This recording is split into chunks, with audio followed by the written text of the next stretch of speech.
Ողջույն բարեկամներ, այսօր երկու չափազանց կարևոր թեմա կա, որ հենց սկզբից եմ ուզում անդրադառնալ, երևի սկսենք ամենակարևորից։ Այսօր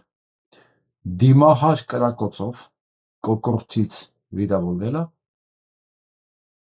Հրանտ Մարգարյանի որդին, Դաշնակցության բյուրոյի անդամ նախագահն էր,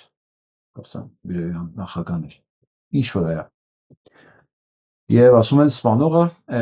ներողություն, խփողը, ասեմ որ շատ ծանր է, դա մտքիս մեջ դրել։ Եվ խփողը դիմահար հենց կոկորդից կապ ունի Խաչատուր Սուքասյանի հետ։ Եվ պատճառը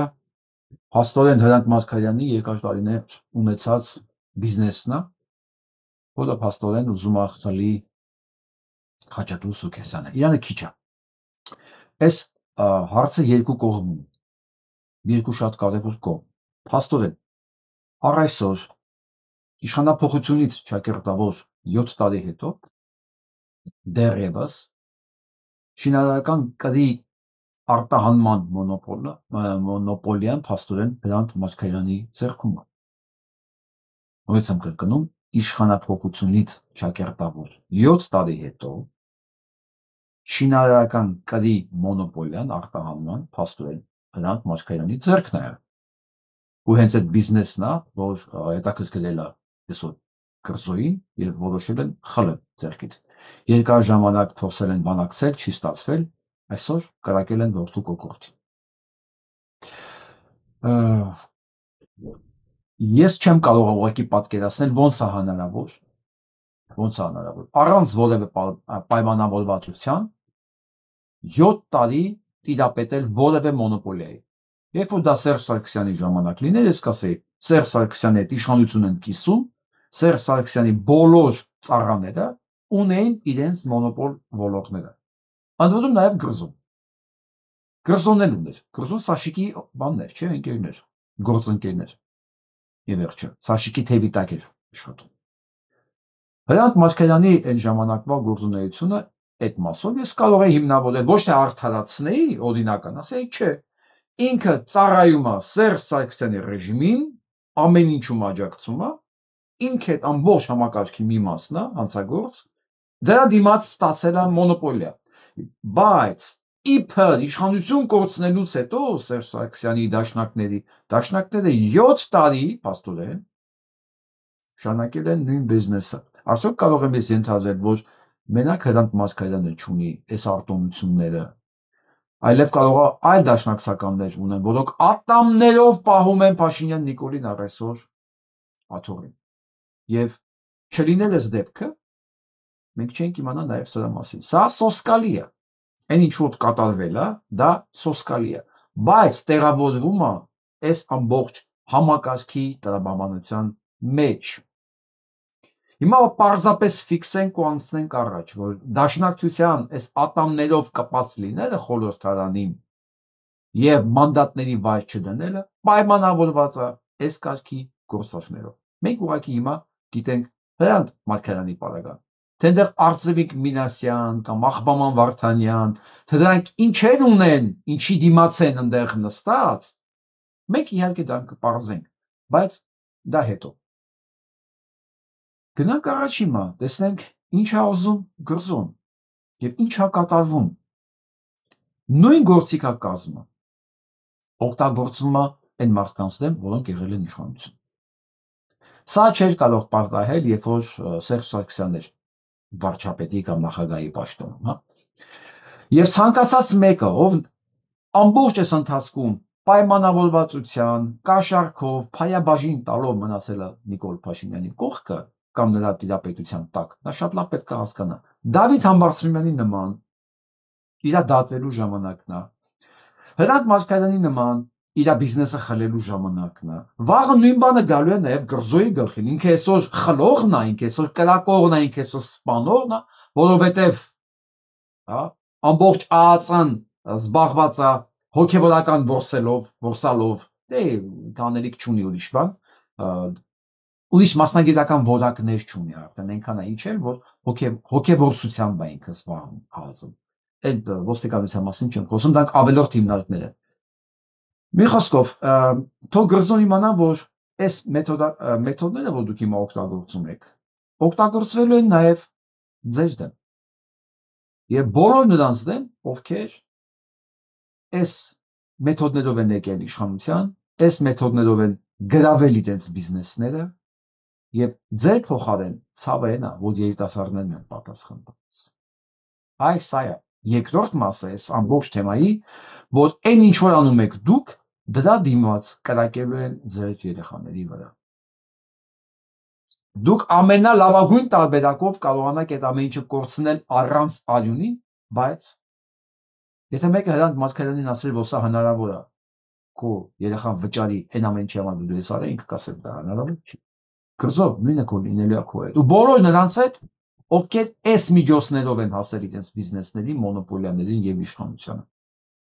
Սա ժանրի կանոնների մեջ է մտնում։ Ստե ոչ մի անտրամաբանական բան չկա։ Ես ընդհանրապես ցավ եմ ապրում ու ցավ եմ ապրում երիտասարդի համար ու արձանագրում ենք, որ դաշնակցությունը պահել է իր մոնոպոլիաները, չգիտես ինչի դիմաց, հիմա պարզ է ինչի դիմաց։ Եվ այսպես համակարգը խժբեղում է իրան, համակարգը դեռ նոր է սկսել, մինչև մայիս մենք դեռ շատ բան ենք տեսնելու, շատ սպանվածներ, շատ կործանվածներ, պաշտոնազրկվածներ, բանտարկվածներ։ Նիկոլ Փաշինյանը փորձել է ամեն ինչ, նույնիսկ ամենաչնչին շարժվող տերևին կոնտրոլ անի։ Ինչ միջոցներով։ Երկրորդ սոսկալի բանը, որ նույնիսկ իմ ֆանտազիան չէր կարող հերիքել դրան, սա է։ Ինչ է պատահել, պաստորեն։ Այն, որ ես միշտ զգուշացրել եմ, որ բոլորին հետևում են, բոլորին լսում են, բոլորին ձայնագրում են, դա իմ պատկերացումներով եղել է բացառապես դրսում, ռեստորաններում, բարդելներում, հյուրանոցներում, ձեր այն որ սրանք գնում են իրենց բառերով ասած լևի, այս կողմեն կողմ, հանգստանալու, ճանապարհորդելու, ծառայողական գործում, մի խոսքով, բայց ոչ երբեք իրենց տանը։ Իմ ֆանտազիան նույնիսկ այդտեղ չէր ասում։ Ես որ թվում է թե ամեն ինչ սպասում եմ դրանցից, բայց փաստորեն իրենք հասել են նաև այդտեղ, հա։ Սա գիտեք ինչ է։ Սա մի անուն ունի, եթե մինչև հիմա այս իշխանությանը ես կոչում եմ ճիվաղապետություն, սա արդեն ստորապետություն է։ Ստորապետություն, որտեղ չկա ոչ մի սահման։ Ճիվաղը ինքը ստոր կենդանի է, կեղտոտ կենդանի է։ Այդ ստորապետության մեջ ինքը տրիդե է զարգանում, էլի, հասկանում եք, այնտեղ նշանակում ոչ մի սահման չկա։ Մտնում են նույնիսկ ննջարաններ, զուգարաններ, լողարաններ, մեքենաներ, բոլոր տեղերում տեղադրված է կամերաներ ու բոլորին վերահսկում ու հսկում են։ Ոչ մեկ չգիտի ում տանը հիմա կա։ Բացարձակապես, ես ասեմ, ով քաղաքական մի քիչ ակտիվությամբ աչքի է ընկնում, իր տանը հաստատ կա։ Իր մեքենայի մեջ հաստատ կա։ Ես չգիտեմ լողարանում արդեն հասել են թե չէ տեղադրելը, բայց եթե ձեր տուն հյուր է գնում գալիս, ամենայն հավանականությամբ միտեղ մի բան դրած կա արդեն։ Բոլոր տան հյուրերը մտնում են եւ լողարան, եւ չգիտես, ձեռնվալու զուգարան եւ այլն։ Հաստատ կա։ Իրանք այն ոչ մի սահմանափակումներ չեն դրել իրենց համար, որտեղ դա պետքա այս ստորապետությանը։ Սա մնացել է միակ գործիքակազմը, որով իրանք փորձելու են մարդկանց լրացնել, պարտադրել որոշակի գործողությունների։ Ես այսօրվանից հայտարարում եմ, ես չգիտեմ Արշակ Սրբազանը ինչ էր արել, արդեն ի սկզբանե ասում, հետաքրքիր չի, ու ես չեմ դատապարտելու Արշակ Սրբազանի որևէ գործողություն, նույնիսկ ես ինչ էլ ինձ բերեն ցույց տան, որովհետև ես դատապարտում եմ այդ ձայնագրողին։ Սա է հանցագործությունը, ձայնագրել, մտնել մարդու տուն, ոչ թե այն ինչ որ ինքը անում է։ Որտեղ այն ինչ որ ինքը անում է, դա մարդկային է։ Դա կարող է բարոյական չի, հոգևոր իմաստով, Ես իրա դատավորը չեմ, բայց դուք են ինչ որ անում եք, դա քրիորեն հետապնդելի է։ Այսօրվա Նիկոլ Փաշինյանի այս ճիվաղապետությունը չէ, կնեկեց ստորապետությունը ինքը քրիորեն դատապարտելի ստորապետություն է, եւ բոլոր նրանք, ովքեր աջակցում են այս ստորապետությանը, աշկերը փակում են, իրանք այս ստորապետության մի մասն են, այսինքն իրանք կիսում են այդ որակները, կիսում են այդ մեթոդաբանությունը։ Եթե մեկին էլ ասենք դուրս չի գալիս, ես այս բառերը որ օգտագործում եմ, կներեք ես կարող եմ հայոյել, բայց իմ եթերով չէ։ Սա մինիմումն է,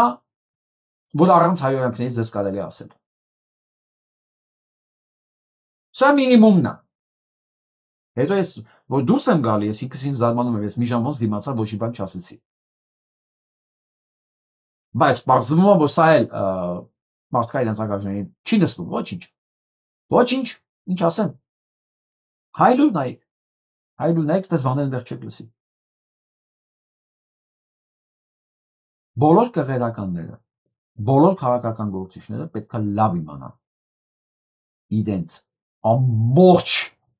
24 ժամ, իրենց ամբողջ օրը ոչ միայն լսվում է, ոչ միայն ձայնագրում են, այլև փաստորեն տեսագրում են ու նրանք մտել են ձեր, մեր բոլորի տները։ Ես դա դեռ 12 թվականից գիտեի, որ իրանք կարող են դա անել, որովհետև ես որ մտա ակտիվ քաղաքական դաշտ, ես որ գիտեմ իմ թերությունները, ես որ գիտեմ իմ ոգևորվածությունը, ես գիտեմ ես ինչեր կարող եմ, թույլ տալ կամ թույլ չտալ, ու ինչը կարող են ինձ օգտագործել հետո իմ նկատմամբ։ Մի հատ ժպիտս, մի հատ քարսր խոսքս կարող է շուտ տան նկատմամբ։ Ես հասկանալով այդ ամեն ինչը ես, բերել եմ մինիմալիզացրել եմ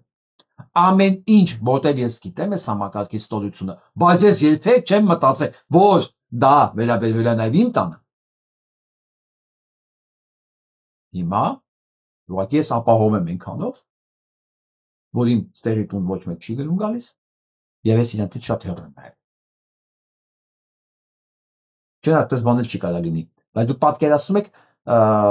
սրանք նստած բոլորի անձնական կյանքն են նայում, ու դա նայում է երկրի վարչապետը։ Իրա թայֆով։ Դա համար են որ ասում էր Սրբազան գնա քերուտ դոմփի, ինքը երևի կադրն արդեն տեսել էր։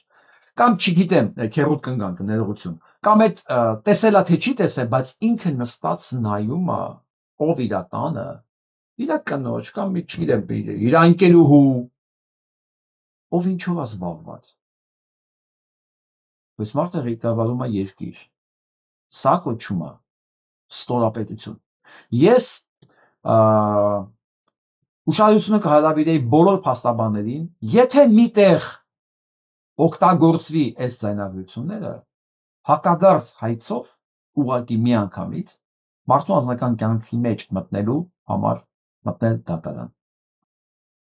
Հակադարձ հայցով, որովհետև իրանք հոսա չեն նկարել ուղղակի մենակ ճնշելու համար։ Սա վաղը նաև օգտագործել են որպես փաստ։ Ոնց են հիմա օգտագործում Վարդանիկ Ղուկասյանի կամ մնացածի սրբազանների նկատմամբ։ Նույն ձև օգտագործում են։ Ես ի սկզբանե ասում եմ, աջակցում եմ բոլորին, ում նկատմամբ կօգտագործվի այս բաները։ Ձայնագրությունը։ Թող ոչ մեկ չիմանա, չմտածի, որ ես կարող եմ հանկարծ այս ոնց պատահեց, բա դու սրբազան մարդ։ Ես դու ես ինչ ես անում։ Ես ձեր պոռնոները հələ չեմ տեսել։ Երբ որ ձերը կդնենք կողքը, այն ժամանակ կքննենք, որն է ավելի ընդունելի, որը չէ։ Իսկ դու չկասկածեք, որ ձեզ էլ են նկարում։ Այստեղ այն ինչ որ հիմա կատարվեց այսօր առաջի մասում խոսացի Հրանտ Մարգարյանի հետ, այդ գործիքակազմը օգտագործվելու է նաև ձեր դեմ։ Եթե մեկը նկարում է Արշակ Սրբազան կամ մեկ այլ մեկին, ուրեմն վստահ եղեք, այ նույն գործիքակազմը օգտագործում է նաև ձեր դեմ։ Հենց հիմա ու ես առաջ ընկնելով այն մի բան, որ չարեց Վարդան Ղուկասյանը, հիմա ես նորից ասում եմ, եթե Հայաստանում մեկը կա, որ սրանց դեմ ուզում է պայքարի, կարելի է բացառապես պայքարել իրենց միջոցներով, որովհետև ես գիտեմ, հենց այս նույն իրան շրջանակներում, այս ձայնագրությունները Նիկոլի, Ալենի, մնացած այս վիժվածների, Դթումի, Մթումի, այն, չգիտեմ, Արամ Սարգսյանի, շիրիմյան, դրանց բոլորի ձայնագրությունները կա դրանց ձեռքերը, դրանց բոլորի օրգանները միասին փրփուր պարտիները, բոլորը կա, ընդամենը պետք է գնել դրանք, գնել եւ նույնը օգտագործել իրանց դեմ։ Վերջինս։ Որը բարակա թողնել կտրվի։ Ուզում եք սրանց դեմ կարողանալ։ Էսա։ Դու չես կարող ռևերանսներով այս պորնիկների դեմ կներեք արտահայտության համար կռիվ տալ։ Եթե սահմաններ չկա, եթե բանից անցել է, վերջ։ Եթե դա քո համար գործիք է ընդունելի, դու հենց այդ գործիքով էլ կընկնես, ասում եմ, սուր բարձրացնողը սուրով կընկնի։ Ու դուք կընկնեք, չկասկածեք։ Դες վստահ եմ, այս ամբողջ համակարգը, որ ձեզ նստած նկարում է, դրանց մեջ հաստատ գտնվել են 1-2 հոգի, որ սիրով սլիվ են ալենում, դրանք սիրով։ Հիշում եք, մի տարի Սերժ Սարգսյանի նախընտրական ձայնագրություններն էր,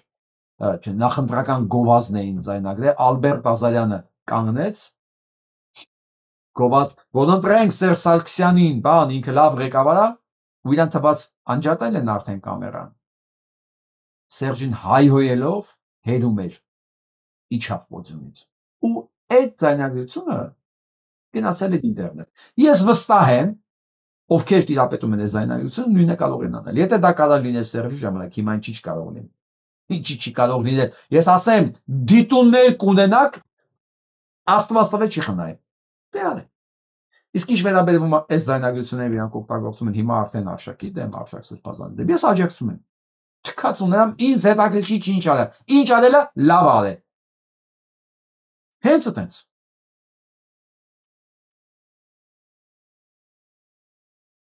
Հարգելի ընկերներ, երեկվանից ովքեր հետևում են իմ Facebook-յան էջին, տեսել են, որ մենք փնտրում ենք այն անհայտ անձանց, ովքեր Հովանավանքի տարածքում լրագրողների եւ քաղաքացիների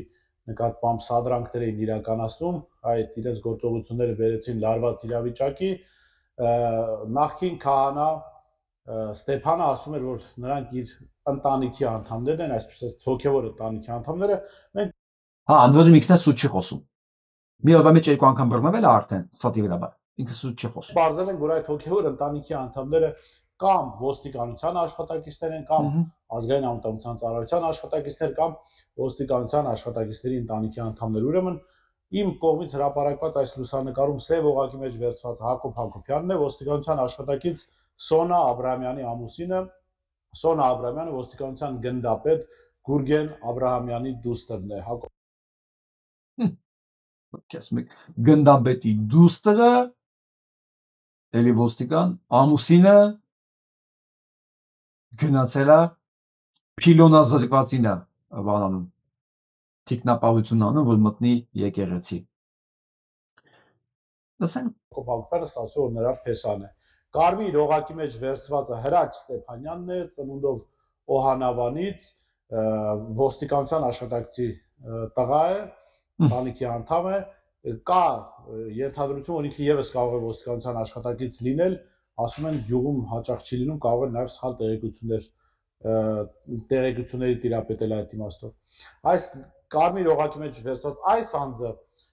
որին մենք փնտրում էինք արդեն երեկոյան, ԿՊԱ-կան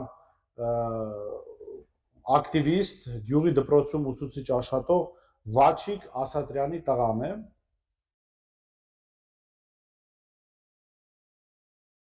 Եվ մեկ այլ կադրում դուք տեսնում եք Ստեփան, նախկին քահանա Ստեփանի կողքին թիկունքում կանգնած մի տղայի, նրան էլ ենք մենք փնտրում եւ կարողացանք ճշտել, որ նա Արագածոտնի մարզային ոստիկանությունից է, քրեական ոստիկան է, անունը Նարեկ, կա զգում եք, չէ՞, բոլորը ոստիկան են։ Այսինքն ինչքանով հասկանում եմ, ոստիկան այդ մի բան է, որը բան չունի, սահմանափակումներ չունի, էլի, իր համար չկա։ Այսինքն եթե ուներ սպանում են, հիշում եք, Փարաքարի համայնքապետի հետ կար ոստիկան, որին սպանեցին, որը փաստորեն ԿՊԱ-ական համայնքապետի վրա կարողացել էր հանցագործության վերաբերել հաղորդում տալ։ Նմաններին սպանում են, իսկ որը նման չի, ուղարկում են, ասում են դե գնա այն փիլոնազուրկին աջակցի, բացանք եկեղեցին։ Նաև լուսանկարներ, որոնք ես չեմ հրապարակում, այսինքն իրենց պատկերները կան համացանցում, բայց ես չեմ ուզում առանձնացնել, որովհետև նրանք ազգային անվտանգության ծառայության ալֆա ջոկատի տղաներն են։ Ես կառանձնացնեի, ինչի՞ չէ որ։ Եթե ալֆան գալիս է եկեղեցի, որ ապահովի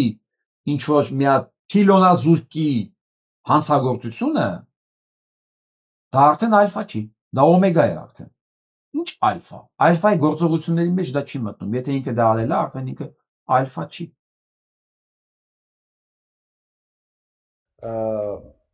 Ծանոթներիցս մեկը ճանաչել էր այդ ջոկատի դիպուկահարին եւ ինքը կադրերում երևում է։ Դիպուկահարի։ Ճանաչողները պնդում են, որ իր հետ այդ օրը եկեղեցու տարածքում էին գտնում նաեւ ալֆա ջոկատի, ԱԱՑ ալֆա ջոկատի այլ անդամներ եւս։ Ստացվում է, որ ոստիկանության աշխատակիցները, ԱԱՑ աշխատակիցները հակել են քաղաքացիական հագուստ եւ սադրանքներ էին իրականացնում լրագրողների նկատմամբ։ Սա այն ամենն է, ինչ պետք է իմանալ այդ սադրիչների մասին, սա այն ամենն է, ինչ պետք է իմանալ ներքին գործերի նախարարության ոստիկանության մասին, ազգային անվտանգության ծառայության մասին, եւ սա այն ամենն է, ինչ պետք է իմանալ այն հագուստ, համազգեստ կրող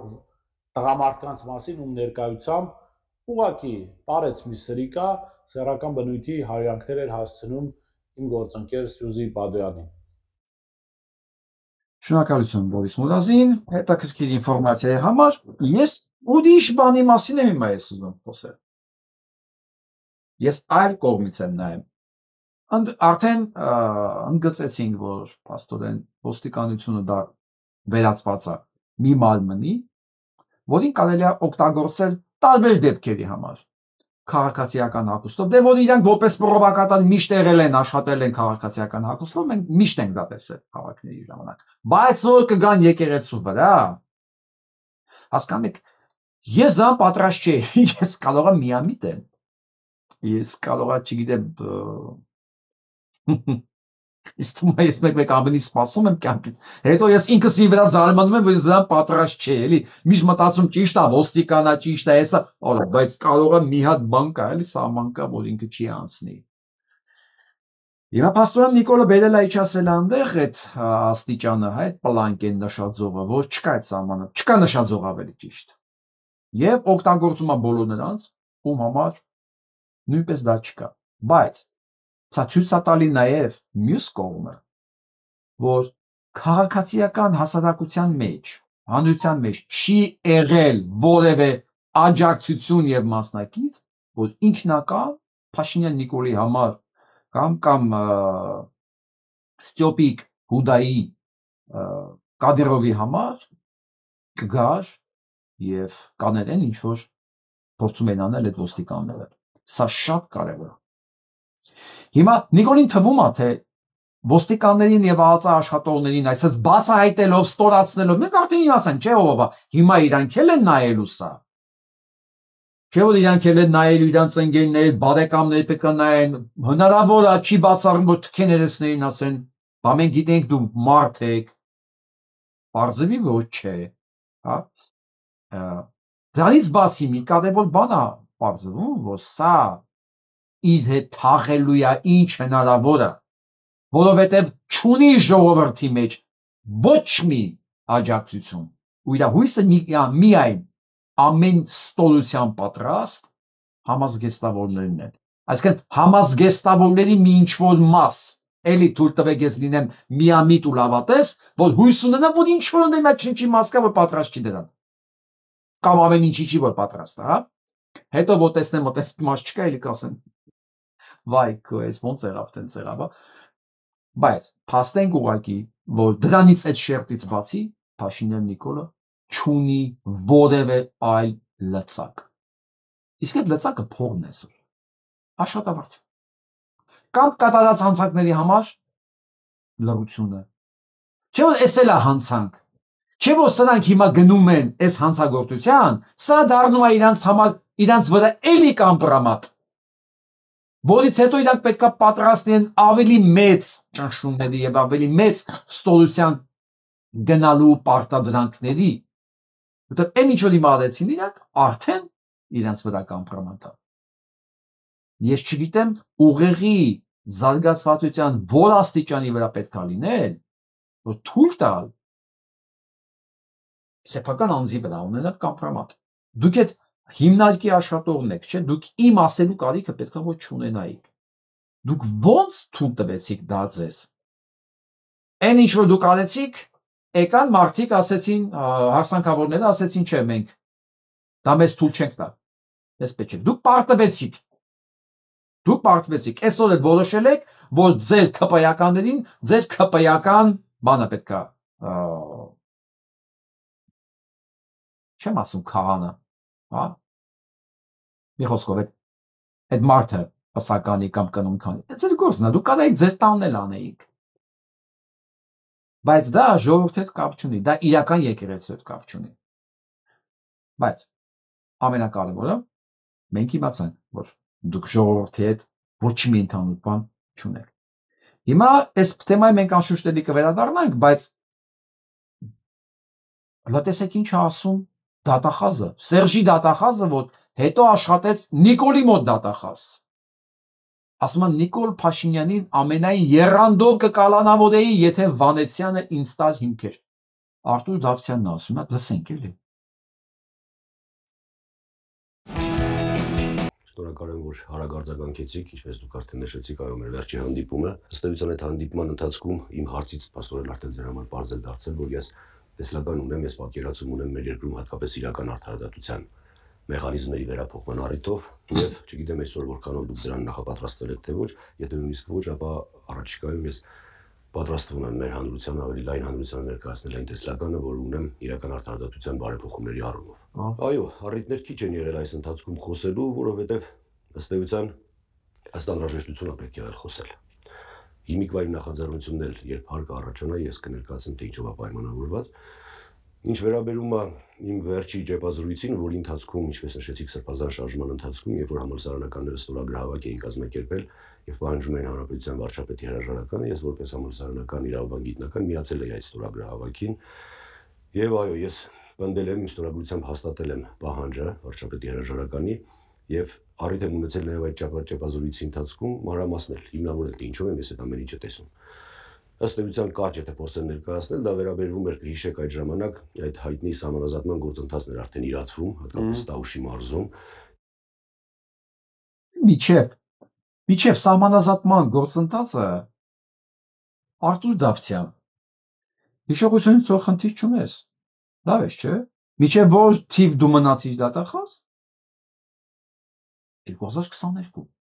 4 տարի այդ ընթացքում եղել է Արցախի պատերազմ, այդ ընթացքում 21 թվականի հունվարին արդեն այս ընդդիմությունը, ես հիշում եմ, Ղազինյանի գլխավորությամբ դիմել էին հանցագործության փաթեթով մտել էին քո մոտ, որ դու ալանավոր էիր քրեական գործառույթ Փաշինյան Նիկոլի վրա 21 թվականի հունվարն էր դա։ Եվ դու ոչ մի բան չես արել 22 թվական միջև, ընդ որում 21 թվականի սեպտեմբերին եղել է նաև Հայաստանի վրա ագրեսիա, դու էլի ոչ մի բան չես արել։ Ոչ մի բան, քո այսօրվա դատախազի մեջ 0 տարբերություն կա։ 0։ Ու հիմա որոշել է, որ ինքը արդեն ընդդիմադիր է։ Ու որ ինքը չի կալանավորել Փաշինյան Նիկոլին, դա եղել է նրա պատճառով, որ ասենք Արտուր Վալենցյանը իրան հիմքեր չի տվել։ Դու մոռացել ես, որ գլխավոր դատախազը դու ես, ոչ թե Արտուր Վանեցյանը։ Հա։ Այսինքն դու ումից պետք է հիմքեր ստանայիր։ Գործը հարուցում ես դու սահմանությունը խախտելու մասով, իսկ միջև քո դուրս գալը Փաշինյան Նիկոլը սահմանադրությունը խախտել է ըստ պահանջի երբ ուզելա, ոնց ուզելա, սկսած տեղ գյուղի հողերը հանձնելով, ճանապարհը զիջելով, Սյունիքի ճանապարհը զիջելով։ Չեմ ասում Հայաստանի անունից իրավունք չուներ նա նոյեմբերի 9-ի փաստաթուղթ ստորագրել, որովհետև Հայաստանը պատերազմ մեջ չէր եւ նա գլխավոր բան չէր, հրամանատար չէր։ Արցախի ներկայացուցիչը ինքը չէր։ Ինքը չէր կարող նման բաներ ստորագրել։ Դու հանցագործ ես, Արտուր Դավթյան։ Ուղղակի ես չգիտեմ, ոնց է ստացվում, որ ու մոտ գնում եք, այդ հարցերը չեն տալիս։ Այդ տղա, դու մինչև 22-ը 4 տարի դու Փաշինյան Նիկոլի դատախազն ես եղել։ Ու պատկերացեք հələ սյուր վիճակը։ Հանցագործ շակերտներ եմ ասում, հա, բանի համար։ Նիկոլ Փաշինյանի համար հանցագործ Սերժ Սարգսյանի դատախազը 4 տարի մնում է Նիկոլ Փաշինյանի դատախազ։ Այդ ընթացքում լինում է պատերազմական հանցագործություններ, հա, հետո սոտքի տարածքի հանձնում, հետո լինում է քրեական գործ բերում են դիմումը տալիս են իր ձեռքը, ասում է, չէ, հանցանկազմ չկա։ Ու ասում է, որ Վանեցյանը տար քրեական գործեր, հիմքեր կար, ես սիրով, եռանդով կկալանավորեի։ Քեզ են եռանդով կալանավորել մի օր Արտուր Դավթյան, Նիկոլ Փաշինյանի հանցագործությունները 18-ից 20 թվական թաքցնելու համար։ Բարձր։ Ոչ չգիտեմ, քանի հոգու համար է սրա խոսքը հեղինակավոր կամ իմաստավորված։ Ես չգիտեմ։ Մնայինք Էդրինան Կելի եկեղեցի։ Քան չէ, թող մնա, դադարան, չէ։ Ձյաձարամը 3 Հովանավանքում քաշքշում էր մեր օպերատորին։ Այսօր նա եւ կարգալույց հռչակված Տեր Արամ քահանայի մյուս աջակիցները աղոթքի էին։ Նախկին քահանան նրանց ներս հրավիրեց համերաշխության ու սիրո աղոթքի ասած։ Ստեփան Ասատրյանը նախկին քահանան վանքից հեռանալ չի պատրաստվում։ Այսօր այստեղ 2 պսակադրության եւ մի մկրտության արարողություն կատարեց։ Այսինքն այն մկրտությունը ինչ որ անում է կարգալույց հռչակված հոգևորական մայրաթորի կողմից դա համարվում է անվավեր։ Իսկեն կամ եղած կամ չեղած։ Բայց ընտրությունը ձերն է։ Ով կկատարի։ Ընտրությունը ձերն է։ Կողքին նայում եք ով այս։ Այս հարբեցող ոչնչությունը։ Թիկունքն է։ Այս ամեն ինչի թիկունքում կանգնած։ Նիկոլի համար ինչ է պետք անել, որովհետև Նիկոլից հետո ով են սրանք դառնալու։ Ով են սրանք դառնալու Նիկոլից հետո։ Բայց քանի որ իրանք իրենցից ոչ մի բան չեն ներկայացնում, հասկանում եմ, որ միակ աղբյուրը, ակունքը, որից կարելի է սնվելով ապրել, դա Փաշինյան Նիկոլն է։ Իսկ դրա համար բոլոր տեսակի ստորությունները փաստորեն ընդունելի է այս գարշելի տեսակի համար։ Նայեք էլի։ Հովանավանքում հոգևոր ծառայություն իրականացնող Տեր Սարգիս քահանան մկրտության եկածներին բացատրում էր քահանան կարգալույծ է հռչակվել, սակայն նրանք հավաստիացում լսեցին նախկին քահանայից, որ մկրտության վկայական կլինի։ Արարողության ավարտին, երբ հարցրինք, թե որտեղից է վկայական տալու, Տեր Արամն ասաց, իրենք չեն էլ ուզել։ Պատկերացնում եք, այս պիրծերը կանգնել են, գիտեք ինչ են կանել, որ չնեղացնեն Արամին, որ ստիպած պետք է կանգնեն աղոթեն, գոնե լսեն, ասում իրանք չեն էլ ուզել, վկայական, կրթություն վկայական, էդ է կարևոր, մկրտության վկայականն է կարևոր, պիրծ։ Թե մկրտության ու թե 2 պսակադրությունների արարողությունները, որ կատարեց նախկին քահանան, հսկում էին նրա աջակիցները։ Նրանցից մի քանիսը նաև անարգել ելումուտ էին անում ավանդատան տարածք, ուղեկցում նախկին քահանային։ Վանքի տարածքում նաև բազմաթիվ ոստիկաններ էին ծառայողական կամ քաղաքացիական հագուստով։ Այս տարածքը սեփականության իրավունքով պատկանում է Հայաստանից առաքելական սուրբ եկեղեցուն եւ կառավարության որոշմամբ հաստատված կարգ կա, որի համաձայն ոստիկանությունը պարտավոր է սեփականատիրոջ պահանջով կանխել ներխուժում, այսինքն այդ տարածքից հեռացնել անցանկալի անձին։ Արարողությունների պահին տարածք եկավ Մայրաթորի շահերի ներկայացուցիչ փաստաբան Արա Զոհրաբյանը, Հովանավանքի սեփականության փաստաթղթերով։ Ստեփան Ասատրյանը կարող է զբոսնել այստեղ, բայց արարողությունների իրավունք չունի, շեշտեց փաստաբանը։ Ներխուժում է համարվում եկեղեցու խորանում, ատյանում, ավանդատներում որևէ այլ անձի կողմից գտնվելը, ով հայ առաքելական սուրբ եկեղեցու ձեռնադրված հոգևորական չէ։ Այսինքն Ստեփան Ասատրյանին չի արգելվում այս տարածքում զբոսնելը, նույնիսկ եկեղեցու մեջ մտնելը, սակայն միայն եկեղեցականների համար նախատեսված վայրերում արգելվում է մուտք գործելը։ Ըստ Արա Զոհրաբյանի, Մայրաթորը ոստիկանություն դիմում է ուղարկել։ Կարգալույց քահանայի չհեռանալը որակում են ներխուժում, իսկ Կիրակի նրա պլանավորած պատարագը, որին վարչապետն էլ է մասնակցելու, ծեսի խոչընդոտում։ Այդ ծեսի խոչընդոտումը համարվում է քրեական հանցագործում։ Եվ որովհետեւ մեկով խոչընդոտի այդ ծեսին, բնականաբար նույնպես ունենա խնդիր օրենքի հետ։ Ոստիկանների հետ բանակցությունը որևէ արդյունք չտվեց, կարգալույց քահանան շարունակում էր պսակել զույգերի։ Իհարկե ոստիկանությունը չի եկել, որ օրենք պաշտպանի, ոստիկանությունը եկել է հրաման կատարելու, որ ստորածնի սրտի պիղծ նախկին քահանան Կադիրովի սանիկը անի այն ինչ որ ուզում է հայ առաքելական եկեղեցու հետ։ Ու ինքը պետքա գա իր ներկայությամբ ապացուցի, որ Հայաստանում սահմանադրություն, օրենք եւ այլն ոչ իման գոյություն չունի։ Ինքն է համ սահմանադրությունը,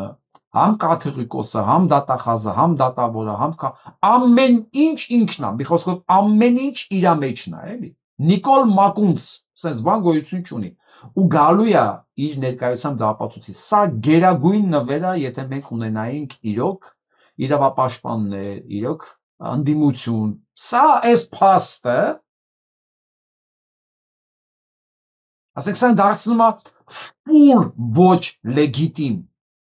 Ու սրանից հետո էլ ցանկացած մեկը, որ կխոսի իմիջիալոս կամ նեյտրալ այս հանցագործությունների վերաբերյալ, ինք եւս հանցագործա բոլոր ասպեկտներով,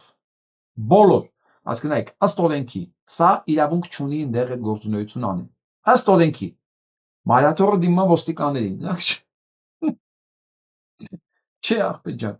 ըստ օրենքի վրա, օրենքը վարչապետն է, վարչապետն էլ գալիս է դա իր ներկայությունում ապահովման, ապացուցելու, որ օրենքը ինքն է, ոչ թե այն ինչ որ գրված է սահմանադրությամբ եւ օրենքի մեջ։ Ու ինքը հովանավորն է այս ամբողջ հանցագործության։ Սրանից ավելի մեծ հետաքրքիր նվեր իրավապաշտպանների ինչ գիտեմ անդիմությանը ինչ կարող էր լինել, որպեսզի Փաշինյան Նիկոլը հայտարարվեր կատարյալ ամբողջությամբ ոչ լեգիտիմ հանցագործ վարչապետ։ Զուտ արձանագրում ենք խախտման փաստը, որովհետև ինչպես տեսնում ենք, այստեղ կան բազմաթիվ ոստիկաններ, կան նաև ծպտված ոստիկաններ, որոնք քաղաքացիական հագուստով են եւ նաև հանդես են գալիս իբրև հետաքրքրասեր քաղաքացիական համայնքի անդամ։ Բնականաբար մեր խնդիրը կոնֆլիկտ հրավիրել չէ, մեր խնդիրը խաղաղ ճանապարհով սա լուծելն է։ Այսօր հայտարարություն է տարածել նաև Մայրաթորը, այստեղ շեշտել են նախկին հոգևորականը իր քայլերով խոչընդոտում է այստեղ ծառայող քահանաների աշխատանքը, պղծում սրբավայրը։ Դատապարտելի է հատկապես վարչապետի աջակցությամբ Հովանավանքում Սուրբ Պատարագի անվան ներքո միջոցառում կազմակերպելու Ստեփան Ասատրյանի հոգեկործան նախաձեռնությունը։ Սա իշխող քաղաքական ուժի ղեկավարի կողմից եկեղեցին պառակտելու հերթական փորձ է հակաօրինական ու հակաեկեղեցական իր բոլոր դրսևորումներով։ Էջմիածինն իրավապահներին հորդորում է մեջբերում կանխել ապօրինություններն ու ապահովել Հովանավանքում սպասավորող քահանաների բնականոն ծառայությունը եւ սրբավայրի հոգևոր աղոթական մթնոլորտը։ Այստեղ ծառայող Տեր Սարգիս քահանան, որին երեք շրջապատել էին կարգալույց քահանան ու նրա աջակիցները, այսօր ասաց, որ իրեն հորդորում էին հոգևոր ծեսեր չանել։ Ինձ հորդորեցին, ասացին, որ այլևս չեն ուզում այստեղ իմ ծառայությունը տեսնել, ես էլ պատասխանել եմ, որ իմ ծառայությունը այստեղ նշանակված է թեմակալ առաջնորդի կողմից։ Ասում եք քահանային կանչում են, ասում են դու ասում են զոնան է, դու ստեղ հոգևոր ծառայություններ պետքա չանես, ստեղ պետքա մենակ այս կարգալույցը անի, Ստյոպիկ Հուդայևիչ Կադիրովը, ֆենոմենալ է, ֆենոմենալ, ու գիտեք ովքեր են կարգում, քնչական է։ Ինչ չի կարա կարգալույց անի։ Են որ ասում ենք ինչ չի կարա կարգալույց անի, իսկ քեզ կարաս ձեռնադրել ինքը։ Եթե կարաս ձեռնադրել, ուրեմն կարա նաև կարգալույց անի։ Դրտես չի լինում, էլի, հա։ Եթե ինքը չէր կարա քեզ ձեռնադրել, ուրեմն դու ձեռնադրված չես։ Եթե կարաս ձեռնադրել, ուրեմն կարա նաև կարգալույց անի։ Այստեղ են տեսնես հասկանում է ինչի տակ ամատել ինքը։ Ու մեկ էլ այս կողքի, այս քպայականները, այս ոստիկանները հասկանում են իրանք ինչ դժոխք են մտել իրանք, ինչ կարգի հետևանքներով։ Նկարները ունեմ, ապրելու տեղ ունեմ։ Ես նկարներն ունեմ, ապրելու տեղն ունեմ։ Իսկ ով ա տվել քեզ։ Դու ես ընկած կաթողիկոսի հետևից նկարներ անում։ Ով է տվել քեզ։ Ովքեր որ նկարում են բոլորի տները ու ննջարանները, փաստորեն այս քահանայի համար է, նախկին քահանայի համար է, դա օգտագործելի է եւ նորմալ է։ Ահա ինչա պետք իմանալ սրանց մասին նաև։ Երեք երկպարագածոտնի թեմի հոգևորականները եկել էին կարգալույց հոգևորականին ծանուցելու, որ հեռանա վանքից, հանձնի բանալիները, նախկին քահանան նրանց ճանապարհեց գնացեք ստեղից բարերով, աջակիցները դավայ ստեղից բարերով։ Այսօր էլ հերթական պսակադրությունից առաջ կարգալույց քահանան հասկացրեց, մայրաթորի ներկայացրած իրավական պահանջին նույնպես ենթարկվել չի պատրաստվում։ Չեմ կարող պատասխանել։ Չունեմ այդ հարցերի պատասխանները։ Թող դիմեն ժողովրդին, ժողովուրդը կտա այդ հարցերի պատասխանը։ Ըստ եկեղեցական։ Ժողովուրդը պատասխանը տեսել է, տվել է, ողորմել է, մի հատ նայ քեզ ովքեր են այդտեղ կանգնած կողքդ։ Ժողովրդի բացակայությունը քեզ բան չի ասում։ Այ անուղեղ։ Որ դու ժողովրդին ես հղում անում, ժողովրդին է խոսքն ասել է, կողքդ ժողովուրդ չկա։ Կողքդ ածը ու ցանկացած օրվա իշխանության ձեռի լափը ուտող ոստիկան, այդ ոստիկանը քեզ վաղը փողոցում ես ամեն ինչը որ պրծավ, փողոցում տեսավ չի ճանաչելու, քեզ տարօրեն մոտիկ էլ չի գալու, դու հույսդ սրանց վրա ես դրել, ճիշտ ես արել, սա կործանման ամենակարճ ճանապարհն է, պատմությունը դա է ցույց տվել, բա դու ճեմարանում ինչ ես սովորում տղա։ Կարգի պիտի պատարակը մատուցեմ ես, իսկ մինչև Կիրակի կտեսնենք ինչ կլինի։ Հովանավանքի քահանա Տեր Սարգիսը Կիրակնորյա պատարակի մասին է խոսում։ Որոշված է, որ ինքը կպատարակի, բայց այսօր ծանուցում է ստացել քննչական կոմիտեից։ Հենց Կիրակի նրան հարցաքննության են կանչել։ Քննչականը հենց Կիրակի իրան հարցաքննությանը կանչել։ Հարգելի քահանա, եթե դուք հիմա նայում եք, դուք հանգիստ կարող եք չգնալ քննչական, հանգիստ, թող գան ձեզ բերման ենթարկել, դրա համար քրեական հոդված չկա, դրա համար ոչ մի բան չի հասնում,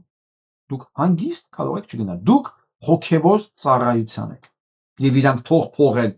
փոխեն ժամադրությունը, ուրիշ օր կանչեն, ես կարող եմ մի օրինակից ասել, ինձ մի 20-30 բան ա եկել, վերջը մի օր անհարմար էր արդեն, նոր գնացի, այն էլ գլխավոր քննչին։ Դրա համար ոչ մի քրեական բան չի ասում, հակառակ դու գնա քո ծառայության, թող քեզ վարչապետի ներկայությամբ բրբրթեն, շպրտեն դուրս, դիմադրի, բացարձակապես բան մի արա, գալու է այդ կինոն լինելու այնտեղ, դու կանգնած ես լինելու, թող քեզ ուժով հեռացնեն, թող սրբապիղծը վերցնի այդ պատարակը անի։ Միտ պետք չի դիմադրել, թող անեն, թող այդ ամեն ինչը նկարվի, թող երևա։ Բացարձակապես վախենալ պետք չի, ինչ է ձեզ թվում։ Ամեն Կիրակի Փաշինյան Նիկոլը իր ոհմագի, իր պղծա բանակի հետ գալու է պատարակ լսի, ու ամեն Կիրակի քեզ կանչելու են քննչական, թող կանչեն, թող իրանք ամեն Կիրակի այդ պղծագերդաստանը, այդ կառույցը, քպրծների, քաղաքական պիղծերի անկումբը, թող գա պատարակի։ Ընդհանրապես դա մասին պետք չի մտածել։ Մեկը տենաս կարող է 10-րդ պատարակից հետո դրանց սկսեն ինչ-որ բաներ մտածել։ Ով է իմանում։ Ես ավելի քան վստահ եմ, որ առաջի պատարակի հենց 12-13-րդ րոպեից դուրս են գալու, դուրսը ծխեն ու գնան։ Երկրորդ անգամ ստիպված կգա, երրորդ անգամ էլ ոչ մեկ չի գալու։ Այս կինոն վերջանալու է գնա։ Սրանք իրանց կռիվը բան չի, իդեոլոգիայի համար չի, գաղափարական չի, բացարձակապես։ Սա եկեղեցին քանդելու համար է, իսկ մի հատ օհանավանքով եկեղեցին չի քանդվում, բացարձակապես։ Թող գան իրենց պատարակն անեն գնա։ Չի կարելի, մենք կֆիքսենք, որ իրանք հանցագործեն, թող գան իրենց բաները անեն, գնան։ Թող ժողովուրդն էլ դա տեսնի։ Թող ժողովուրդն էլ դուք էլ կարող եք ձեր ժողովրդին հավաքել մի անկյունի վրա, աղոթք կարդալ, զրուցել, հարց ու պատասխան, ասեք այնքան հետաքրքիր լուծումներ կարելի է լինել։ Այնքան հետաքրքիր լուծումներ կարող է լինել։ Իրոք շատ լավ առիթ է, այն ժողովուրդը ուզում է գա պատանակի, իրոք պատանակի, հավաքվել մի անկյունի վրա, կոնկրետ օրինակի վրա զրուցել, երբ որ ինչ է լինում, երբ որ սատանան որոշում է գա իշխանություն վերցնի երկրի վրա։ Ահա, կենթանի օրինակի վրա, ես հիշում եմ, որ ես քաղաքագիտությունների ուսումնասիրում, կուրսեր էի գնում, դա համընկավ 2008 թվականի մարտի 1-ի դեպքերի հետ։ Պատկերացնում եք, ես սկսել էինք արդեն եւ մի քանի օր սկսել էինք մի շաբաթ առաջ ու ընկավ մարտի 1, ասենք կիրակի օրը ընկավ այդ բանը, չէ, կիրակի օրը հիշում չէ։ Չէ, շաբաթ օր էր, հիշում եմ, հա, շաբաթ օր է։ Ոնց կարելի է մոռանալ։ Շաբաթ օր, ասենք շաբաթը լրացավ, 5-րդ օրը եղավ ու ամբողջ այդ քաղաքագիտական դասը, այդ ամիսները գնաց հենց այդ օրինակների վրա։ Հենց այդ օրինակների անալիզներ, դեպքեր, հայտարարություններ, նախապատրաստական փուլ եւ այլն եւ այլն։ Դες տակ էլի, ասես կենթանի օրինակի վրա։ Հիմա ձերն է, դուք ժողովրդի հետ անկեղծ կարող եք զրույց ունենալ, ինչ է լինում եւ մարդ հեռանում է բարոյականությունից։ Ահա, խնդրեմ։ Ժողովրդի հետ մերձեսման ավելի լավ տարբերակ, անկեղծ զրույցի ավելի լավ տարբերակ, կարծում եմ չի լինի։ Ես տես կանեի ամեն ինչ լինի։ Զորակցությունն ենք հայտնում կալանքի մեջ գտնվող հոգևորականներին եւ բոլոր քաղբանտարկերներին Ռումինիայի հայոց թեմ։ Շնորհակալություն Ռումինիայի հայոց թեմ, մենք լսեցինք Ավստրիայից, մենք լսեցինք Հյուսիսային Ամերիկայից, սա Ռումինիայից է, ես հույս ունեմ կլսենք նաեւ Շվեյցարիա, Գերմանիա, Ֆրանսիա, Ամերիկայի Միացյալ Նահանգների երկու նաեւ կողմերից, արևելյան եւ արևմտյան, հուսով եմ Անտիլիասը դե ասելա, պետք է, արձագանքել է պետք։ Դե հիմա, բասաում համար պետք է ծառայի։ Այս բան պետք է տանի իր երեխեքին ցակնքի, գնում են հիմա արդեն զույգ են գտել ԿՊ-ական, որ սա պետք է ամուսնացնի, թող ամուսնացնի, ես ոչ մի վատ բան չեմ տեսնում այդ ամեն ինչում։ Ես ընդամենը մի հատ մեջբերում անել այսօր Տիգրան Ապակյանն տարածել էսի, փաստորեն Ուկրաինայի բարձրագույն ռադան 20 հոկտեմբերի 2016 թվականի որոշում է ընդունել հարգել 25 հոկտեմբերի 16 թվականին 70-ամյակը հայկական կաթոլիկ եկեղեցու ոչնչացման օրը արևմտյան Ուկրաինայում։ Շատ հետաքրքիր է դառնում, շատ, sense գալի ամեն ինչ կանգնում է իր տեղը։ Այսինքն կիրակի օրը արդեն այսօր որ դուք նայում եք, չէ, այսօր չէ։ Հա, կիրակի մյուս օրն է 25-ը այսօրը։ Նշում է 70-ամյակը, փաստորեն որ թիվները 16, մենք արդեն 25 ենք։ Ունենք 89-րդ տարելիցն է գալիս, որ արևմտյան Ուկրաինայում բոլշևիկները վերացրել են հայ կաթոլիկ եկեղեցին։ Իմ համար հայ կաթոլիկ, հայ առաքելական, ես դες կոնֆլիկտներ չունեմ, իմ համար բոլորն էլ ընդունելի է։ Հետաքրքիր է ստացվում, չէ՞։ Սա բացարձակ բոլշևիզմ է սա։ Հասկանում եք, մենակ մի տարբերությամբ բոլշևիկները անկողին չէին մտնում։ Այսինքն նրանք այդ հնարավորությունները չունեին։ Կարող է ունենային անեին, ես չգիտեմ։ Կարող է ունենային անեին։ Բայց չէին անում։ Տուն անկողին, բան, այստեղը չէին մտնում։ Ուղղակի փակում էին։ Եկեղեցականներին բանտերը, եկեղեցիները փակում էին։ Շատ սիմվոլիկ է։ Սա մեր օրվա բոլշևիկներն են, ուզում սա նայեք մի հատ։ Հարություն Մկրտչյան, քրատերտիկ համար 3։ Լսեք։ Լավալինելու։ Հլնեք ես դեմքերին։ Քրատերտիկ համար 3։ Հարություն Մկրտչյան, Հանրապետություն կուսակցություն, ժամանակիկ համար 3։ Հարություն Մկրտչյան։ Լավալինելու։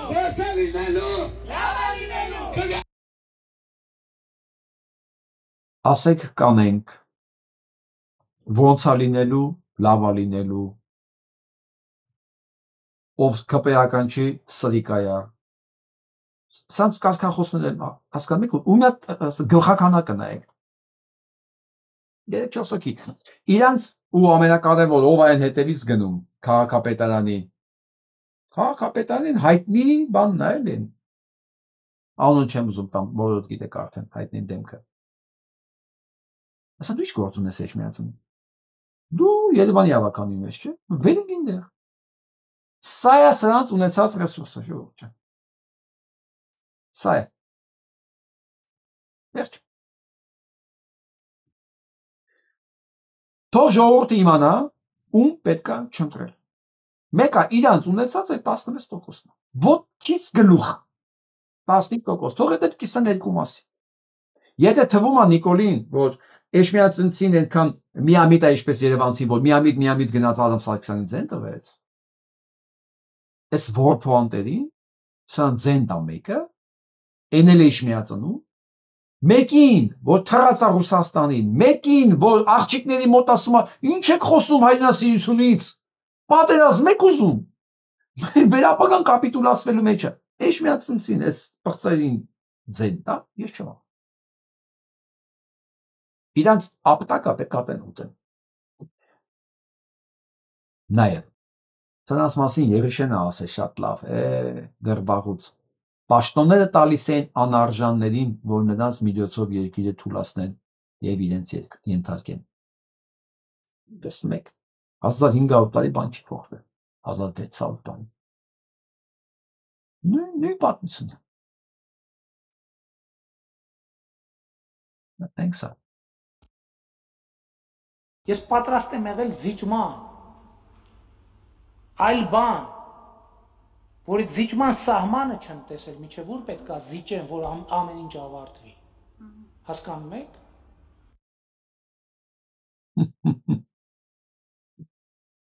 Մենք էլ չենք տեսնում այդ զիվան սահմանը, դու միջև որդեղը զիջելու ես ամեն ինչը ավարտվի, որովհետև այդ սահմանը իրականում չկա։ Այդ սահմանը չկա Ալիևի համար, դու էլ թքած ունենաս։ Կարևորը ինչքան կարող ես զիջես, որ դու մնաս իշխանության։ Դա քո ընտրությունն է, մեր ընտրությունն էլ դա թույլ չտալն է։ Դու դա անելու ես ամեն գնով, բոլոր ստոր մեթոդներով, անընդունելի մեթոդներով, մեր գործերն անելու քեզ թույլ չտալը։ Դու քո գործիքը այդ ամեն ինչը ունես անելու մի այդ կառույցով, որ այդ ուժայիններն են, հասկանում ես, չէ՞, որ դու չես կարող այդ նույն ռեսուրսով, այդ տականքակույտով նույն բան անես համ Օհանավանքում, նույն բան անես համ Էջմիածնում, համ Գյումրիում, համ Երևանում, դու չես կարող անել, որովհետև քո ամբողջ այդ ռեսուրսը իրար հետ համապատասխան գումարած մի քանի հազար ընդամենը։ Լավ թողնի 10,000 ընդամենը։ Դու կոնտրոլ անես ամբողջ, դա հնարավոր բան չի։ Դու ես ուզել հասկանում ես, որ դու չես կարող, որովհետև ամենակարևոր միսը չկա, ժողովուրդը չկա։ Այս ամեն ինչում ժողովուրդը չկա։ Դու քո այս բանով, ոհմակով, դու չես կարող այդ ամեն ինչ անել։ Այ իրանց, օրինակ, իրանց համար մեկ է, որտեղ իրանք Հրանտ Մարգարյանի, Գրզոյի նման իրանք չեն պատկերացնում, այս ինչ հետևանքներ ա բերելու իրանց վրա։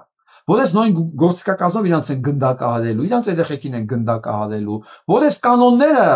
իրանց վրա է օգտագործելու, իրանց նկարներն են դնելու, իրանց կանանց նկարներն են դնելու, իրանց երեխեքի նկարներն են դնելու, որովհետև այդ ամեն ինչը կա, եթե դուք նկարում եք, ձեզ էլ են նկարում, ասում եմ ժպտացեք, դուք բանում եք, ուղիղ եթերում եք, դու չկասկածես, այդ կա ուղղակի թող ամեն մի ԱՑ-ական, ՊՊՑ-ական իմանա մի բանի մասին։ Արա, ձեր բոլորի նկարները կա, վիդեոները, ձեր ընկերներն ունեն։ Ամեն մեկը, հիմա դու ո՞նց ես ընկերոջդ նայում, ցենց հեռախոսիդ մեջ, չէ՞։ Կամ անդիմադիների, այնտեղ մեկը կա, քեզ է նայում։ Քեզ է նայում, ու ձեր օգտագործել են, դուք պատրաստեք այս վիճակով ապրելու դուք։ Հա? Պատրաստեք ձեր կանանց, ձեր երեխեքի անձնական կյանքը թռնի ինտերնետ։ Դուք եթե պատրաստեք, շարունակեք ծառայել Փաշինյան Նիկոլին։ Վերջ, ու հետո չզարմանաք, իսի ոնց եղավ։ Նա թվում էր ոզնա։ Ես էլ ասեմ, որ արդեն շինուարի միջնակարգ դպրոցում, հա, Ադրբեջանին դասատու են ման գալի։ 6 դասաժամով։ Ուսուցչի թափոր տեղ կա Ադրբեջանի լեզվի։ Դուք պատրաստ եք ուժայիններ։ Հա։ Հաջորդը գիտեք որն է, հաջորդ քայլը, հլպատելը։ Կանեն ձեզ։ Սենց է, մի անգամից հո չի լինում, քիչ կամաց, հարմարացնում են ու լինում։ Պատրաստվեք։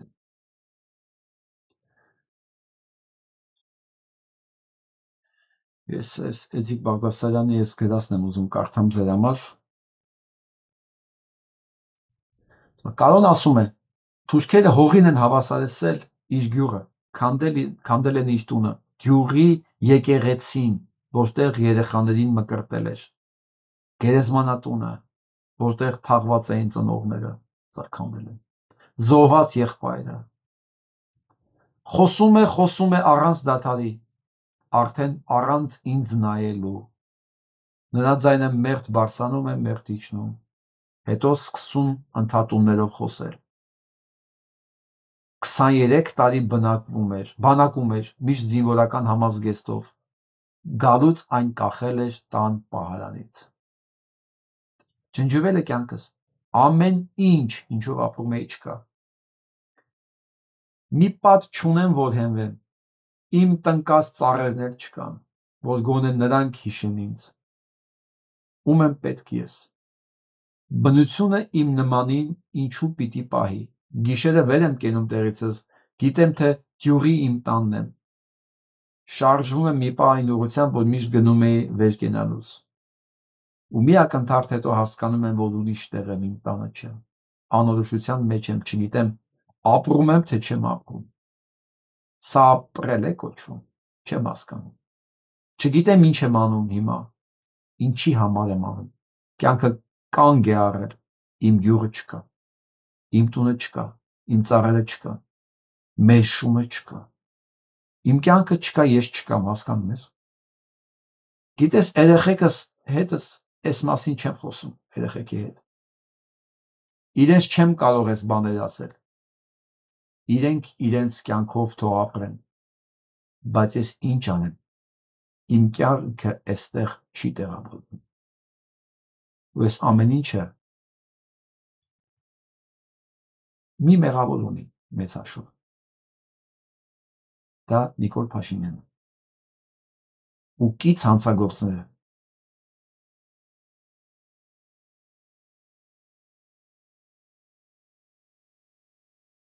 Մարդը հայտնի կենդանուց տարբերվում է կարեկցանքի ունակությամբ։ Ընդդալում հայտնի կենդանուց, որտեղ կենդանիների մեծ մասը սա ունի։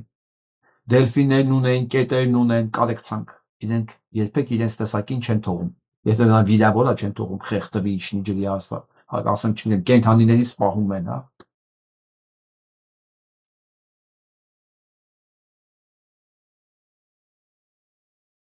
Ով կարեկցանք չունի, մարդ չի։ Ուղղակի մարդ չի։ Այսօր մեկը ինձ նեղացել էր ինձանից, ասում է. մի ասեք էլի, լեգիտիմ մարդ չի։ Դες բառ չկա։ Այ ես գիտեմ, որ այդպես ձևակերպում չկա, սխալ ձևակերպում է, երևի ակադեմիական իմաստով է ինքը սխալ ձևակերպում, բայց իմ համար ինքը իմաստավորված է, որովհետև մարդը դա մենակ դա բիոլոգիական արդյունք չի բնությունից դուրս եկած։ Մարդը պետք է իր մարդ լինելը դեռ լեգիտիմացնի իր գործողություններով, իր ապրած կյանքով, որպեսզի կարողանա ասի, ես ծնվել եմ եւ դարձել եմ մարդ։ Ծնվում են բոլորը, մարդ դառնում ենք չերը։ Այսինքն այդ process-ն եմ կոչում լեգիտիմացնել։ Կարող է մեկի համար նորություն է, կարող է մեկի համար ընդունելի է, անընդունելի է, բայց իմ համար դա ձևակերպում է ու իմ ականջներին հնչում է այդ լեգիտիմացնելը։ Մարդ դեռ պետք է իրեն լեգիտիմացնի, որ ինքը մարդ է։ Որովհետև եթե մեկը մյուսին կարող է այս վիճակում դնի, Դա ոնց կարող մարդ կոչվի։ Եթե մեկը կարող է լինի, որ այս ամեն ինչի նկատմամբ կարեկցանք չունենա, նա ինչ մարդ։ Այնտես process-ն է, որ իմ համար դա հենց լեգիտիմացում է կոչում։ Կոչվում է։ Այս սարն է։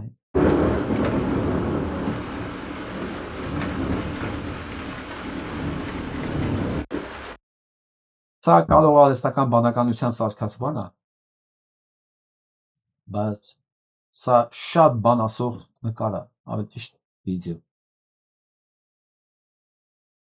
Սա հենց մարդու միսիան է։ Կարելի է ասել, սա հենց կառավարության միսիան է։ Սա հենց ցանկացած ծնողի միսիան է, որ ինքը անձերի տակ իր երեխեքին է պահում անձերից։ Գազանների մեջ սա կա, որտեղ սա բնությունն է։ Եվ այն մարդկանց մոտ, որ սա չկա, նրանք բնությունից հեռու կանգնած ոչնչացման ենթակա, ինքնաոչնչացման էլի, ոչ թե հասկացեք մեր կողմից։ Ենթակա երևույթներ են, որովհետև այն ինչ որ բնության օրենքներից դուրս է, դա դատապարտված է ոչնչացման։ Ես դա համար եմ հանգիստ խոսում սրանց անխուսափելի վախճանից, որտեղ սրանք իրենց ամեն ինչով բնությունից հեռու են։ Այն ինչ որ իրանք անում են, ոչ թե բնությունից հեռու, դա բնության հակառակ է ուղղակի։ Հակառակ։ Դու կանգնես քամու դեմ, թքես քամու ասենց հակառակ ու հույս ունենաս, որ թուքը քո վրա չի գալու, արդեն ես այսօր քանի անգամ խոսացի այդ մասին, նման բան չի լինում։ Սրանք էլ դա չեն հասկանում։ Սա Իսրայելի գլխավոր ֆաշիստն է, Բեն-Գվիրը, որը հայտարարում է, որ բոլորը պետք է վերացնում են, բոլորը կենդանի են, ով հրեա չի, ու բոլորը ենթակա են ոչնչացման։ Սա առ այսօր կա եւ ինքը Իսրայելի ներքին գործերի,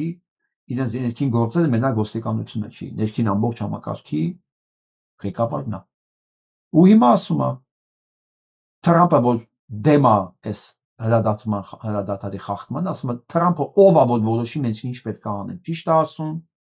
Թրամփը ոչ մեկը, որ որոշի դուք ինչ եք անելու։ Եվ այս կողմ էր հավատում, որ դուք հրադադար եք պահելու։ Ոչ։ Սա էլ ինքնաոչնչացման ճանապարհներից մեկն է։ Իրանք, ես ասել եմ, իրանք գնալու են միջև վերջ։ Իրանք որոշել են կոտորել միջև վերջի արաբը, բայց իրենք ավելի շուտ են վերանալու, քան արաբները։ Որովհետև դա էլ բնության օրենքն է։ Էներգիայի պահպանման օրենքն է։ Դու չես կարողանես մի բան հույս ունենալ, որ քո նկատմամբ չի գալու։ Բացառվում է։ Կարող է ուշացումով լինի, կարող է ուրիշ ձև լինի, բայց գալու է։ Եվ սրանք գնում են նույն ձև ինքնաոչնչացման ճանապարհով։ Եթե հույս ունենալով, որ իրենց փողը շատ է, իրենց լեզուն երկար է, հնարավորությունները մեծ են, դե որովհետև իրենց Նիկոլն է այդ մասին ասում, սա Թրամփն է, որ ասում է, այս stock market-ը ամբողջ շուկան Ամերիկայի առավել ուժեղ է, քան երբեք։ Ամերիկյան Նիկոլն է, կատարյալ, մեկ շաբաթ առաջ այս ամերիկյան շուկան կորցրեց 14 12 տրիլիոն դոլար։ Տրիլիոն։ Սա մոտարապես 2 անգամ ավելի շատ է, քան Ամերիկայի տարեկան բյուջեն։ Ասում մարդիկ կան ինքնասպան են եղել, մեկը հաստատ ինքնասպան է եղել։ Ես հաճախորդներ ունեմ, կլիենտներ ունեմ, ես մարդկանց հետ եմ աշխատում։ Կորցրել են միլիոններ, հարյուրավոր միլիոններ, սոսկալի վիճակում չեն։ Շուկան ամերիկյան պայթել է սրա մի հեսա գործողություն, էլ է տարիֆներից։ Ու ասում է, այս տարիֆների շնորհիվ հիմա շուկան ավելի ուժեղ է, քան երբեք։ Հասկացեք, ամեն երկիր փաստացի իր Նիկոլն ունի։ Ու չի կարա լինի Նիկոլ ու չլինի հետևանքներ։ Այդ հետևանքները հենա երևաց Ամերիկայի շուկայի վրա։ Դրա համար իր բաները ասում է ռեյտինգները, մանավանդ այն տատանվող բաներում նահանգներում չի երևում, այնքան ներքև է, չի երևում։ Չի երևում։ Իր ինքը ռեյտինգ չունի նույնիսկ հանրապետական նահանգներում։ Այս ամեն ինչը վերջանալու է շատ շուտ։ Այսինքն մյուս տարի ժամանակ սա վերջացած է լինելու։ Սա վերջացած է։ Ես չգիտեմ, մենք վերջացած կլինենք մի տարի այս հետո, թե չէ, ոնց կլինի, ես չգիտեմ, բայց պետք է հաստատ հասկանանք մի բան։ Եթե այստեղ այս ամենը վերջացավ, Ադրբեջանում էլ է վերջանում։ Դե սա ասես մի գծով կապված է։ Իսկ եթե մենք կարողանանք իշխանություն վերցնել ժողովրդով, սա մեզ նվեր է։ Սա ինչ որ լինելու անպայման, Ամերիկայի Միացյալ Նահանգներին նվեր է ուղղակի։ Ուղղակի պետք է կարողանալ ճիշտ կողմնորոշվել ու վերցնել իշխանություն։ Նախ եւ առաջ վաղը շաբաթում, հետո փառաքարում է լինելու ընտրություններ, հետո համապետական։ Սրանք ոչ մի ձայն պետք է չստանան։ Ցանկացած մեկի տանը բարեկամ, եթե կա սրանց համար մտադիր աշխատելու, նա պետք է ստանա իրանց բարեկամների կողքից վերջի զգուշացումներով, ամենավերջի լուտանքներով, որ պարզ մեկը հասկանա, իր այսօրվա լափի համար, իր ամբողջ ընտանիքի, ամբողջ սերունդերին է դատապարտում թուրքական լծի, եթե իրանք մնան, էլի։ Եթե իրանք իհարկե մնան։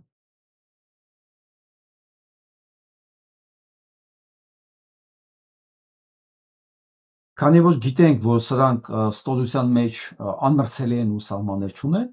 ունենց հաստատել, որ նույն Սերժիկի Բաբկեն-Թունյանը, որը հիմա Նիկոլ Փաշինյանի Բաբկեն-Թունյանն է, ընկել են ժողովրդի հետևից, չէ՞, փոխքերելու համար։ Ինչ են ասում։ Նոր օրենսգրքի մեջ հարկային սահմանվում է ընտանիքի անդամների միջև կատարվող փոփոխությունները հայտարարման ենթակա չեն, որ իհարկե փող են տալի։ Դրանք հարկման ենթակա չէին ու շարունակում են հարկման ենթակա չլինել, բայց հայտարարագրման էին ենթակա, եթե 300,000-ից ավելի են։ Հիմա ասում ենք, երեխայի ծնողի քույր եղբոր ամուսինների մեջ նոր է կառավարության առաջարկում ավելացրեցինք տատիկ պապիկներից թողներին փոխանցումների հայտարարման ենթակա չեն լինի։ Մեծ նվեր արեցին, չէ՞։ Մեծագույն նվեր տատը ծնողը երեխուն փողա տալու ենթակա հայտարարագրի, թե չհայտարարագրի։ Մեծ նվեր արեցին մեզ։ Սրանք նույնիսկ չեն հասկանում, որ հայտարարագրելու բան չկա։ Չկա պետություն, որ դու հայտարարագրես։ Դուք չկաք, դուք չեք կարող անverջ քերելով, ես պատմության բոլոր կործանումները, բոլոր կայսրությունների, երկրների, կառավարությունների կործանումը հենց այս հարկային քաղաքականությունից է։ Երբ որ դրսից, երբ որ ներսում փողը պակասում է, ոչ թե իրանց ախորժակն են բանանում, քչացնում, այլ հարկերն են բարձրացնում։ Ցանկացած պետություն կործանվել է։ Հայաստանը չի կարող լինել բացառություն այս ամեն ինչում։ Չի կարող ուղղակի։ Բայց սրանք չեն հասկանում, սրանք իրանց օրվա քերելիքն է կարևոր։ Ինչ կարան այսօր ում գրպանը ոնց մտնեն, քերեն։ Հիմա էլ մեզ լավություն են անում։ Լավ, ոչինչ, որ դու քո երեխուն ես տալի, մենք էդի չենք հարկի այդ փողը։ Բայց եթե փողը հարկված է, ողորմելի անտեր։ Եթե փողը իմ ունեցած արդեն հարկված է, ես ում եմ տալի, չեմ տալի, քո ինչ գործն է, որ դու մի հատ էլ հարկես դա։ Իմ փողը, որ իմ փողն է, դա արդեն հարկվել է։ Հասկանում եք։ Ես իմ փողը նվիրատվություն կանեմ, կշպրտեմ, կվառեմ, ում ինչ գործն է։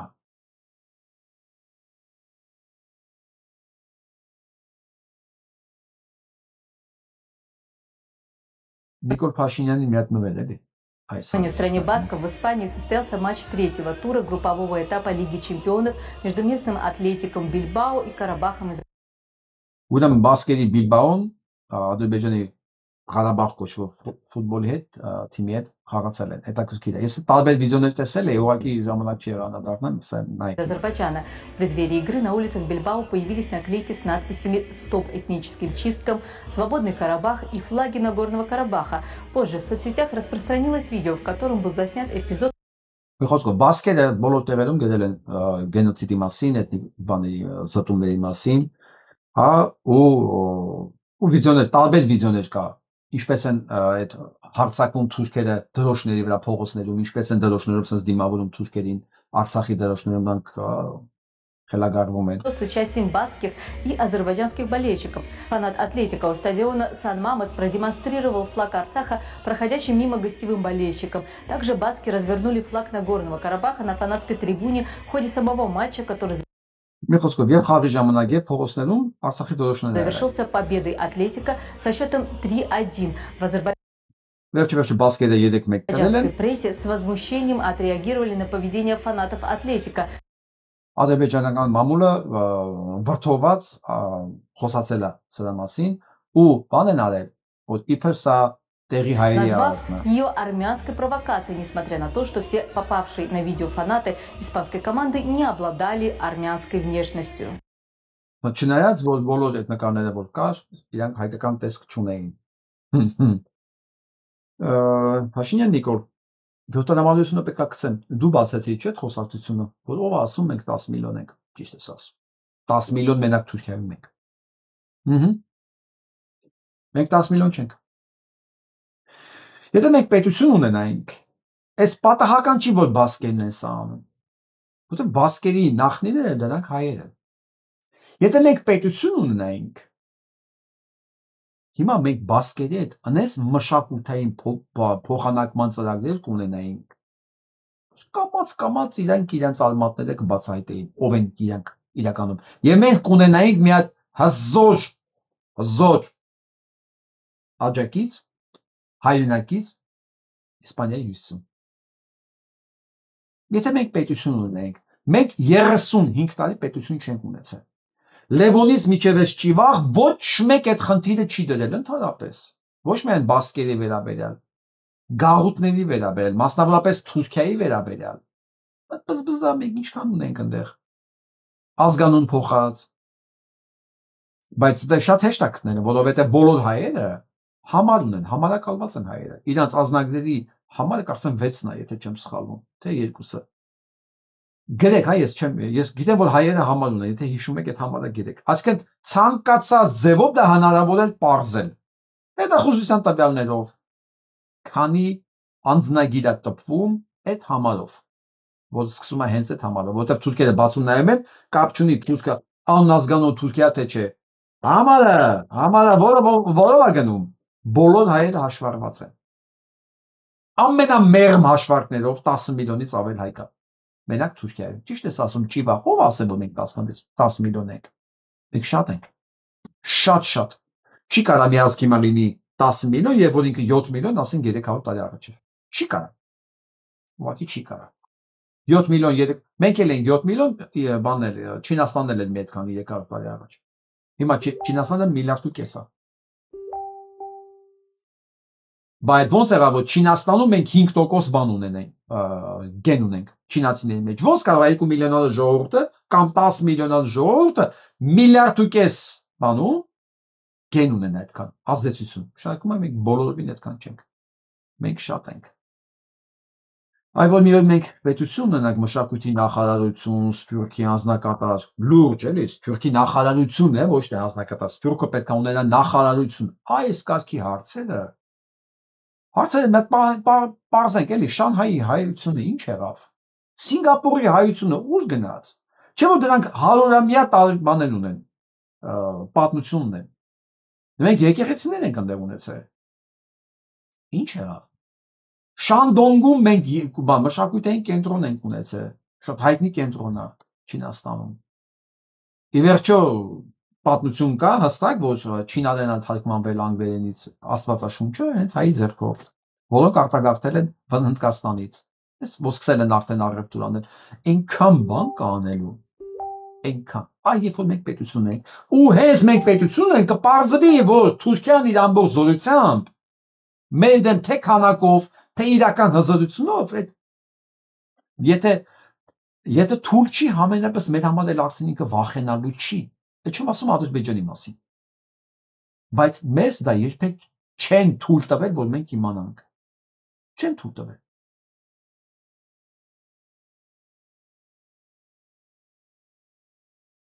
Եվ վերջում ճիշտ ասած, ինքերս բաներ, ձայնագրություններ արել, ուզեց, որ ես գնահատական տամ, որովհետև ես Կոմիտասի մասին որ շատ եմ խոսում, ասում եմ Կոմիտաս մշակեք ոնց ուզում եք, ոնց կարող եք, ոնց ուզում եք, ուզում եք ջազ լինի, ուզում եք ռոք լինի, ուզում եք ժամանակակից հիփ-հոփի ոճով լինի, ինչ ուզում ալի, ինքը հետաքրքիր է, այնքան մեջը օրիգինալ բան կա, թեմա կա, միտք կա, էներգիա կա, որ ինքը ֆանտաստիկ լինելու է ցանկացած ոճի մեջ։ Եվ իմ ջութակար ընկերը մի հատ բան էր Ստեփան Խալասյան Սերբյան Լոս Անջելեսից իր մշակումն ա ուղարկել։ Ես որոշեցի, որ իդ լսենք, վերջում գոնե տրամադրություններս փոխվի։ Դուք եք ձեր կարծիքը գրեք իմ ջերոց։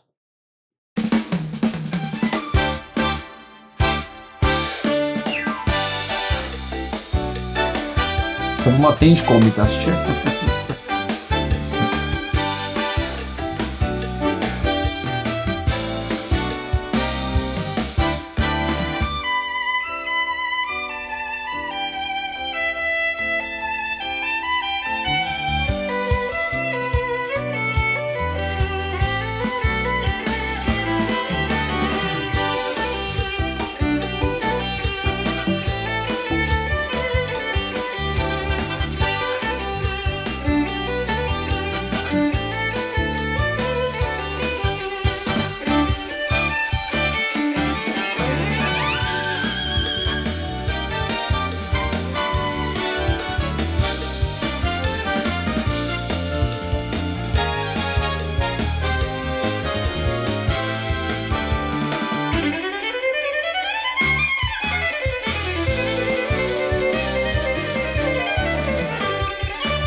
Գրեք ձեր կարծիքը։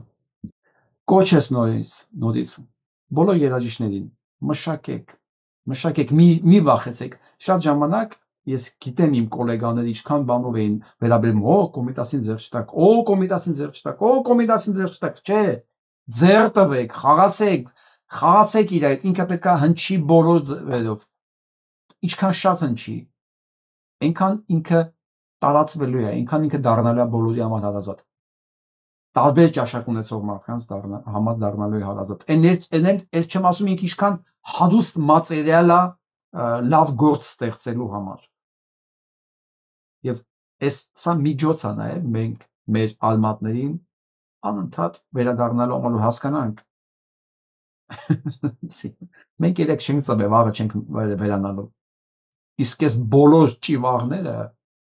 կորչելու են մեր ճանապարհից։ Թող ոչ մի հույս չունենան։ Այսօրվա համար այսքան է։ Լավ մնացեք։